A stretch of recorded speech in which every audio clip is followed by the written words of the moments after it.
शुक्लाम्बरधरं विष्णुं शशिवर्णं चतुर्भुजं प्रसन्नवदनं ध्यायेत् सर्वविघ्नोपशान्तये। व्यासं वसिष्ठनप्तारं शक्तिः पौत्रमकल्मषं पराशरात्मजं वन्दे शुकतातं तपोनिधिं।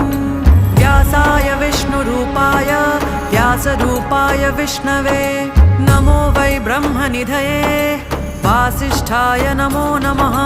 अविकाराय शुद्धाय नित्याय परमात्मने सदैकरूपरूपाय विष्णवे सर्वजिष्णवे। यस्य स्मरणमात्रेण जन्मसंसारबन्धनात् विमुच्यते नमस्तस्मै विष्णवे प्रभविष्णवे। ॐ नमो विष्णवे प्रभविष्णवे। श्रीवैशम्पायन उवाच श्रुत्वा धर्म